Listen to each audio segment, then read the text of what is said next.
Ya de la tarde, ya 5:59 minutos, estamos con la doctora Jessie Divo de Romero, rectora de la Universidad de Carabobo. ¿Tiene una información usted? Sí, ya, antes de continuar la conversación con la rectora, a propósito de la ley de universidades, comentamos que inició la activación automática de cupos electrónicos de Cadivi. Es información que puede encontrar, por ejemplo, en el portal del Nacional. Son declaraciones del presidente de la Asociación Bancaria de Venezuela, Juan Carlos Escotet. Él indicó que la mayoría de los usuarios, por ejemplo, de Banesco, ya tenían disponibles los $400 correspondientes. Sugirió a quienes aún no se les ha activado el cupo que deben revisar nuevamente en el transcurso del día, ya que la operación es progresiva. Hay detalles acerca de la información. Ahora, ¿qué significa eso en la práctica? Para los efectos prácticos, ¿qué significa Por eso? lo que estamos leyendo, y leemos textualmente para no caer en interpretaciones, durante la tarde de este lunes, tal y como había anunciado la Comisión de Administración de Divisas Cadivi y los operadores cambiarios, inició el proceso de activación automática de cupos para compras en Internet con moneda extranjera. El presidente de la Asociación Bancaria de Venezuela y también presidente de Banesco, Juan Carlos Escotet, anunció a través de su cuenta de Twitter que ya fueron enviados por Cadivi los listados de usuarios a quienes se les activará automáticamente la cuenta. Entendemos que son personas que ya tenían el cupo, ¿no?, en Cadivi. Entonces automáticamente tienen que ahorrarse el trámite y ya tienen los $400. Siempre escucho a Cadivi, recuerdo al profesor Carlos Romero, que me decía que esa era la misión de la clase media, misión Cadivi. Yo creo que era así, ¿no? Sobre todo cuando estaba un poco más barato el dólar. Toda una misión. Una misión. Ahora, doctora, ya ustedes han pasado varios días, ustedes tienen comunicación de un lado, de otro lado. A esta altura, a las 6 de la tarde, hoy un 3 de enero, ¿cuándo comienzan las clases? En general, en casi todas las universidades, el próximo lunes 10. El próximo lunes, o sea, el lunes es el día fuerte. ¿Qué siente usted? ¿Cómo lo está viendo? ¿Cuál es su análisis? Porque seguro que usted habló con el rector del Zulia, con la rectora. Permanentemente. Mira, la sorpresa que no es nuestra, que probablemente también lo hemos dicho, es de este gobierno, no solo del presidente, sino de todos aquellos que de alguna manera pudieron estar convencidos de que siendo diciembre, que esas fiestas y esas tradiciones que naturalmente nos ocupan y incluso estamos como obligados a conservarlas, pero ellos pensaron que sería un distractor en este momento, un 23 de diciembre, y una vez más subestimaron no solamente a los universitarios, yo insisto en eso, sino a los ciudadanos de este país, porque tanto las acciones que hemos realizado aquí en Caracas, en Maracaibo, en Barquisimeto, en todas partes del país, en Mérida, nuestras autoridades y su comunidad en Carabobo han sido tan contundentes que hasta el 31 de diciembre, una llamada. Otra llamada más por el 319-4020. Buenas tardes, ¿con quién hablamos? Buenas tardes. Sí, ¿me da su nombre? ¿Dónde llama? Maricruz Suárez, yo llamo desde Latillo, pero vivo en Boleita. Bien, adelante Maricruz Suárez. Adelante, buenas tardes. Una pregunta para usted. Buenas tardes y feliz año. Le quería preguntar, el señor que va a ser presidente de la Asamblea Nacional, Sotorrojas o Rojas Soto, no sé, ¿usted podría hacer un ponchado de su foto ahí en la televisión para por lo menos conocerlo? Y la otra pregunta es para el señor Triple P, que quería yo saber si los suplentes de los diputados son cada respectivo suplente del partido de su persona, pues del que está sustituyendo. Ok. Yo le voy a buscar una... Usted tiene por ahí una fotografía, va a buscar usted, busque una fotografía. Otra cosa del ciudadano. Le quería decir que de acuerdo con la pregunta que ustedes están haciendo, que yo este año lo veo color de hormiga bachaquera. Bien, está bien.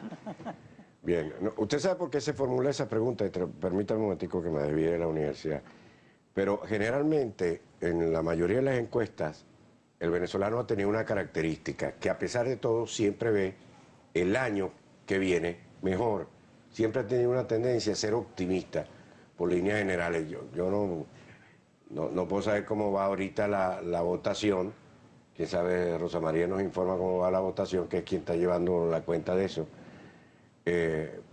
Para ver cuál es el resultado. Esa era un poco la idea de formular. Se la lleva el CNE, nos enteramos en la madrugada. Menos mal que Rosa María, ¿no? Seguramente lo hará antes que termine el programa. Así es. Es una de las cosas positivas. Respóndale sí, lo de diputado. El suplente forma parte, pues, por supuesto, de la alianza que se postuló. Así Es decir, por ejemplo, el caso de María Corina Machado, el suplente es Ricardo Sánchez. Ricardo Sánchez milita en Un Nuevo Tiempo, no así María Corina Machado, pero forman parte de la alianza opositora, de los candidatos siempre de la postulados por misma Mesa Unida. Exactamente, siempre son tendencia. la misma tendencia, ¿no? Otra cosa es cuando, y ocurría en el pasado Parlamento, donde hay gente que cambia de grupo de opinión y de repente entonces el suplente se mantiene con el partido, aunque el principal no. Entonces, cuando el principal apenas se descuidaba, buscaban incorporar al suplente. Eso lo hacían mucho en el pasado Parlamento, no en la actual Asamblea, sino en el anterior, precisamente para mantener la mayoría, ¿no? Pero el suplente forma parte de la misma alianza que postuló al principal, ¿no? Y tienen la fotografía. Aquí tenemos la fotografía. Vamos a ver la fotografía y ya está. De la televidente. El próximo presidente, en teoría, de la Asamblea Nacional. Fernando Soto Rojas. Ese. Pero había una más sonriente, ¿no? Bueno, es que... La que está. Es como una entrevista, sí. Como una entrevista. Sí, se la pasaron. Un poquito más... Dígame una cosa, ¿cuál es el próximo paso, doctora Digo? ¿Cuál es el próximo paso de ustedes, la universidad? Bueno, Ya en víspera de la... Sí, bueno, de las justamente clases el día que 10, comienzan el día 10, este lunes 10 de enero, fecha, como te señalaba, de inicio de la mayoría de las actividades académicas y administrativas en estas casas de estudios superiores, vamos a tener una reunión que aquí en Caracas se ha denominado el 10 a las 10, en donde además de las acciones de calle de nuestros estudiantes, de la comunidad universitaria y por supuesto de la sociedad civil en general, que siempre ha estado de la mano de las universidades, pero también en paralelo las autoridades rectorales estaremos sesionando en el Salón de Consejo Universitario de nuestra primigenia universidad venezolana, la UCB, para prepararnos para ese jueves. Esta fue una iniciativa bien importante de la Universidad del Zulia, acogida por todos nosotros. Vamos a tener el día 13 de diciembre en casi todos los estados de Venezuela una marcha. El 13 de enero. De enero, de enero, de aquí a diciembre. Sí, te me fuiste más bien. 13 de enero. Eso es parte de las actividades de la próxima semana. Claro. El 10, no solamente vamos a tratar la agenda de esa semana, que incluye, repito, esta gran marcha nacional, que no obstante se llevará a cabo a nivel local en cada uno de nuestros estados. Por el caso de la Universidad de Carabobo vamos a tener la de Aragua, pero nosotros tenemos núcleo en Aragua y en Carabobo.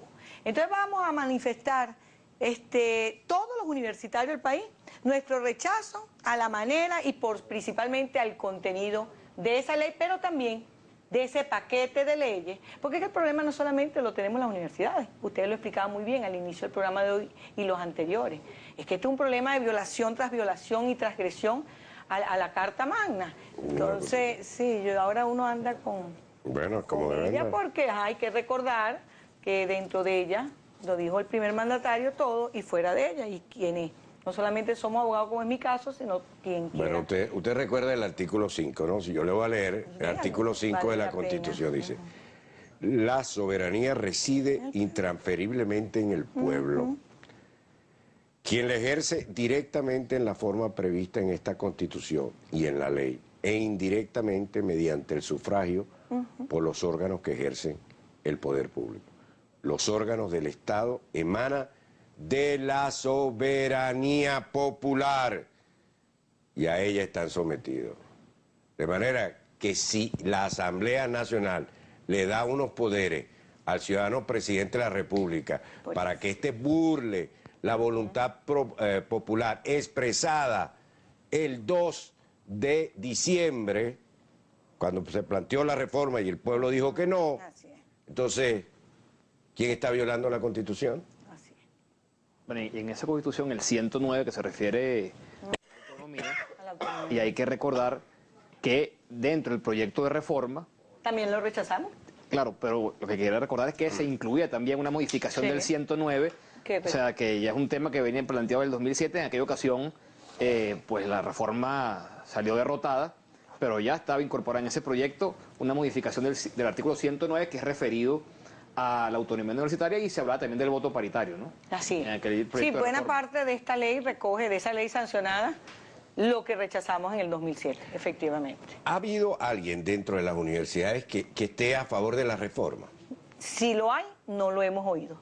Porque incluso los sectores oficialistas, y por supuesto voy a hablar de la Universidad de Carabobo, que es la que conozco bien, con quienes hemos conversado, con quienes no solamente hemos discutido la inconveniencia del presidente de querer imponer esto a como dé lugar, no están de acuerdo. Yo leía los últimos días de diciembre a Rigoberto Lanz en el Nacional. El domingo, déjame ubicarme en fecha, sí, el domingo porque el sábado no hubo prensa, no. Leí al doctor Luis Fuenmayor Toro, un análisis que hace en el diario El Nacional, y no pueden decir que esos son miembros de la oposición o de la mesa de la unidad, lo que quiero significar es que nadie puede estar de acuerdo dentro de la universidad, independientemente de ideología y de partido político, con un texto que pretende violentar los principios y los valores fundamentales que sustentan la universidad, que es la pluralidad, que es la confrontación de ideas, que es la diversidad, que es que cada uno tiene derecho a expresar lo que siente y a defender lo que cree, sino otra respuesta que no sea justamente la discusión y el análisis. Pero por la vía de la imposición, yo se lo dije hace poco al presidente, va a encender una mecha y no la va a poder controlar. Porque de verdad, históricamente hemos dado cuenta, las universidades y los universitarios, de que cuando se trata de imponer un pensamiento único, por Dios, una universidad, una línea de investigación que venga absolutamente diseñada por un Estado rector, que es un superministro, que no sabemos cómo imaginarlo, ante, repito, unas instituciones como la nuestra. Ellos han secuestrado todos los poderes en este país, pero yo creo que en el caso de las universidades, igual que sucede con los medios de comunicación, no han podido ni podrán. Bueno, le pregunto a la rectora de la Universidad de Carabobo. Otros rectores han dicho que la ley es inaplicable. ¿Qué pasa un día después si se promulga, por ejemplo? Claro, la explicación que tiene el hecho de que se afirme que no se puede aplicar, que es inaplicable esta ley, en caso de ser promulgada, atiende que justamente ninguna ley puede ir contra los preceptos constitucionales, es decir, no puede ser violatoria de los principios consagrados en nuestra Carta Magna. Aquella que procure o pretenda hacerlo, no se puede aplicar. Esa es. Y por eso ustedes han leído las cartas que muchas de nuestras instituciones, tanto las oficiales como las privadas, leí hace poco la del doctor Moreno León. Ajá. Hemos dirigido al presidente de la República cartas abiertas. ¿El presidente le responde a esas cartas? No, hasta ahora no hemos recibido respuestas del presidente, ninguno de nosotros. Pero yo pienso que probablemente sí conoce su contenido y puede estar con sus abogados, con quien quiera que lo asesore, analizando si es verdad esto que decimos, si estos artículos que citamos se corresponden con la verdad. Si cuando nosotros decimos que se violenta, usted también lo explicaba muy bien, no se ha consultado al pueblo, al soberano, para la aplicación de este y de todo ese paquete de leyes. Y eso está aquí, en el 211.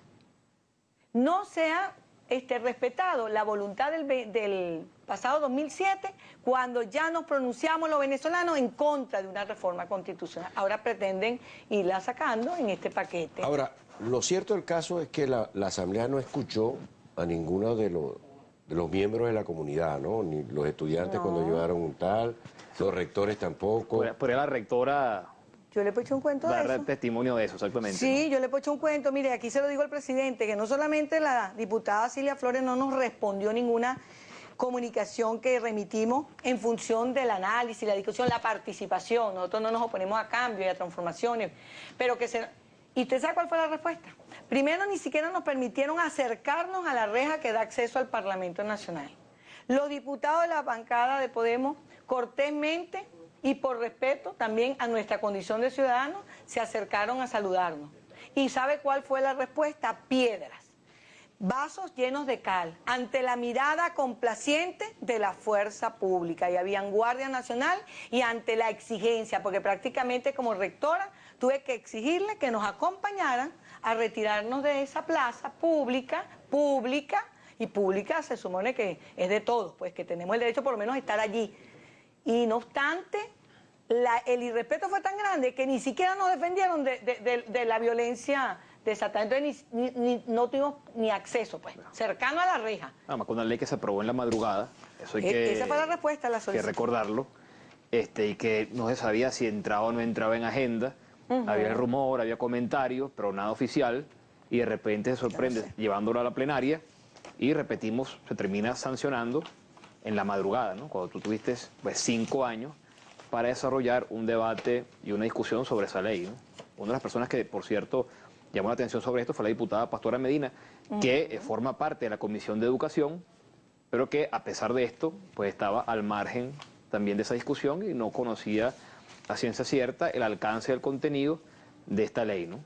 Bien. Sin embargo, la mayoría la aprobó. Bueno, entonces, doctora, estaremos a la espera de lo que ocurra de aquí hasta el lunes, ¿no? Claro, el lunes. El miércoles estamos aquí en Caracas, los rectores. Pero dígame, ¿cuándo es que terminan los días eso? Los días del presidente, para la promulgación. No, los días del presidente lo sé, después las elecciones de 2012 y después cuando se encarga el próximo gobierno. Nosotros comenzamos actividades el día 10 de enero. Exacto, pero no, que usted dijo, el presidente tiene tantos días. Él tiene 10 días, pero después de haber recibido el proyecto. Yo le decía a la amiga que uno presume que lo mandaron en la misma madrugada porque tenían tanto apuro que a lo mejor se la mandaron. Si fue así, ya ese lapso venció. Hace tiempo, porque fue el 23, pues imagínense que fue el 24 porque era en la madrugada. Y ya hoy es 3 de enero. Pero en todo caso, si es desde la recepción de la misma, pudieran decir que todavía el presidente no la ha recibido. Yo prefiero, dentro de el optimismo que me caracteriza, y pensando de verdad y formalmente en lo que determinaría esta ley, su promulgación para el país, prefiero apostar en la sensatez del primer mandatario y que a lo mejor en esta oportunidad... Bien, vaya su palabra por delante. Gracias, doctora, por haber venido. Son las 6:15. Hacemos una brevísima pausa y seguimos con usted.